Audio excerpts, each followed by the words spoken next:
We are all busy people. We fill our calendars with lots and lots of activities. Sometimes we feel there should be more spots on our calendars for more activities. But every day in the morning when you wake up, are you one of those luckier ones that simply couldn't wait to get out of bed and embrace another brand new day? Or are you among those less lucky ones who simply cannot feel that you need to drag on for another day? Are we happy? Do these activities make us happy? Do these activities make us become who we want to be? Do they represent who we are? Do you feel alive? Do you know what makes you feel alive? My name is Shueh Lin. I was born and raised in Taiwan in a family full of loving trust. I went to the States for college and MBA, and after that, I stayed in the States, worked for one of the greatest companies called Procter & Gamble. In 2004, Procter & Gamble brought me to Shanghai.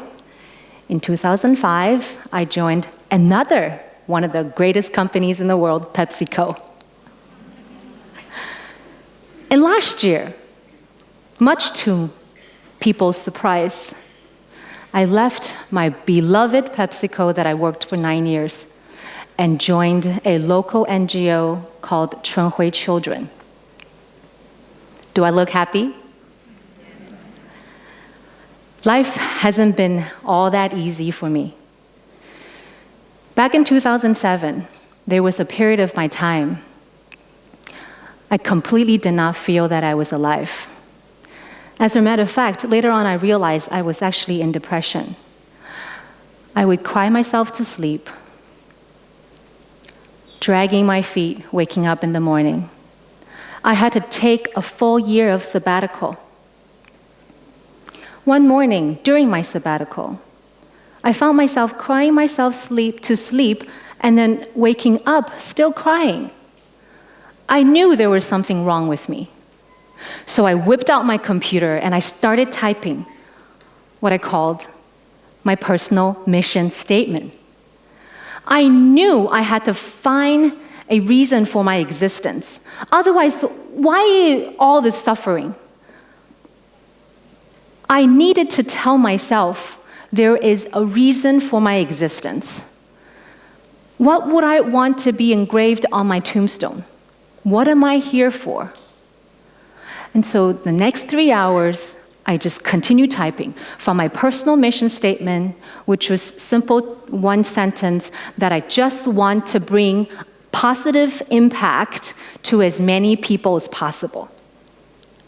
And then I started typing my 10-year strategy, my 5-year plan, and then my 20 immediate action steps. Because after all, that was what I was trained to do in corporate. After 3 hours of nonstop typing, I felt great. I found the reason for my existence. I found the reason for all my sufferings, because whatever doesn't break us will only make us stronger. So for the next few months, I slowly picked myself up. I found new and old hobbies like paragliding or cycling or yoga or piano. I just slowly gathered myself up a bit by bit. 7 months later, my beloved Pepsi Co called me and offered me a job to be the general manager for our business in Taiwan. I didn't want to take it. Number one, I was finally getting back into my groove. Number two, I had never been a general manager before. How would I know what a general manager does? I wasn't ready for it. But then, when they called me up, that was during Thanksgiving dinner with my parents. By the time I hung up the phone, I saw the tears of joy in my mom's eyes. My mom goes, "Oh, my daughter is becoming a general manager." So I knew she wanted me to take the job. But then I had to know that's what I want. So I went back to my personal mission statement. And my company told me that that business was suffering from serious morale issue, even labor dispute. Labor was suing the company sues the labor right back. And so I thought to myself, if I do my job right, I have the opportunity to potentially bring positive impact to all these 300 employees' lives. So they can come to the company or they can come to work happier, they can go home happier, they will become happier parents, happier sons, daughters. And I have the potential to positively impact maybe more than 1,000 people's lives. So I took the job. And of course, it wasn't easy. I was such a junior general manager, no experience whatsoever, with 9 functional heads, every single one of them more experienced than me. Few months into the job, I turned in my resignation because that wasn't fulfilling my purpose of taking the job. I saw my employees still suffering, they're more stressed, business wasn't turning around. Luckily, I had a great HR partner, and I worked with her to once again look down into every person's heart. Why Pepsi Co? What's the purpose of you coming to work every day? What do you want out of life? How does coming to work for Pepsi Co help you fulfill your personal purpose in life? So we initiated this campaign called Goongho. We encourage every single employee to look deep into themselves. Give you some examples. My marketeers would say, I work for Pepsi because we have the reach to all the consumers. Back then it was 2008. Taiwan was suffering from economic recession. And we can use our marketing dollars to cheer up Taiwan. Think of the shape of potato chips. Doesn't that resemble a smile? And my team from the R&D and operating team will tell me that they come to work every day because from a quality control perspective, because of me, I know that consumers out there have safe products. Because of me, we develop better products for the consumer to choose from. And my agricultural team would tell me that because of that, they can help the potato farmers to increase their yield and therefore bettering their lives. And of course, I would answer the question in this way. There are not that many companies in the world that has the reach and penetration as my company. So we together have the opportunity to better the life of so many of partners, our suppliers, our business, our customers, and our consumers. Once we got that so cleared up, people understand why they come to work. And the rest was easy. Sure enough, within a year, not only our business turned around, morale turned around, labor disputes subsided, we started receiving all sorts of international, domestic awards within the company, outside of the company.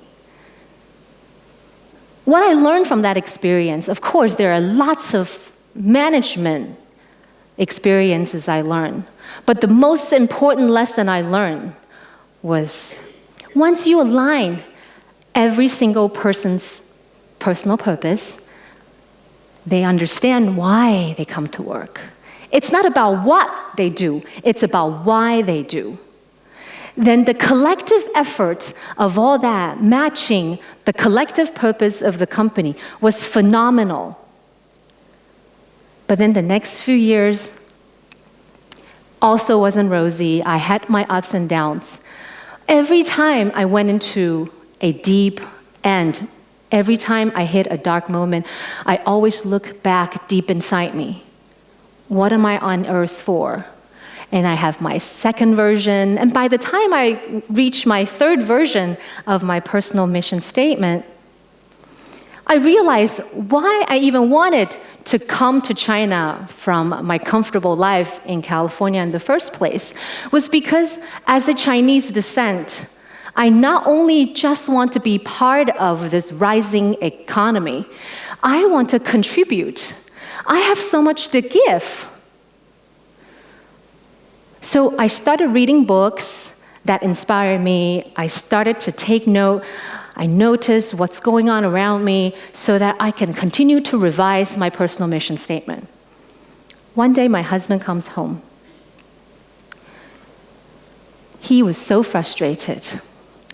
He said today on the street, he saw a car accident. He went over to help. No one else would step up to help. But the most ridiculous thing is when he told this experience to his friends, all his friends criticized him and warned him not to do that ever again because not every car accident is what it seems. And I realized, in this land of plenty, China can use a little bit more trust and love. And growing up in a family full of love and trust, that's exactly what I have so much to give. So I revised my personal mission statement, the third version, to I want to infuse more trust and love to this land. Magically, 2 months later, an organization called Half the Sky found me. They found me. I didn't find them. It's simply amazing. This organization in the past 17 years has been a foreign NGO in China based on the vision and the purpose of its founder, Jenny Bowen. What it does is it brings loving care for all the orphans all across China. Today, we have 1,400 full-time staff working in 26 provinces, 56 cities, giving love to those who need love the most. Because it's been a foreign NGO, it couldn't fundraise in China. 2 years ago, a local NGO called Chunhui Children was founded for the sole purpose of hopefully someday taking up the torch of what Half the Sky has been doing in the past 17 years so that local Chinese can one day take over this important, meaningful work. Now, many people told me that there is no future in Chinese philanthropy because of these recent scandals. I would be the first one to tell them that this is just the beginning. Give it some time. And that's why I feel this work is so meaningful, because I, out of anybody, want to infuse trust in this field. But simply giving all my 20 years of corporate career up and jumping over to NGO wasn't an easy decision at all. My big boss at Pepsi Co had laid out my 5 paths. Every single one sounded so attractive. I would be chauffeured around in leadership meetings, being dined on beach on the red carpet, flying first class. I didn't even know how much international school costs until now. I probably need to pull my 2 kids out of international school pretty soon. But I've never been happier, even though I've never had to work this hard, because I know what I do fulfill my life's purpose. To sum it all up, I'm not telling you that simply by writing down your personal mission statement will solve all your issues in life. No. All I'm sharing is my personal learning that not only helped me through my darkest moments, but helped me make the right career and life choices. By getting down deep in our hearts, understanding who we are, improving on our own self-awareness, and articulating everything out on piece of paper help us clarify our minds and help us continue to transform ourselves, transform our personal mission in life.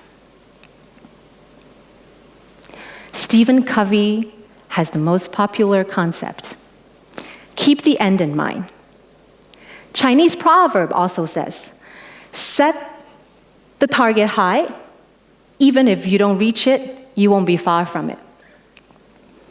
But my favorite quote is from an African-American philosopher and author who says, "Don't ask what the world needs. Ask what makes you come alive. Because what this world needs is people who have come alive." Thank you for listening.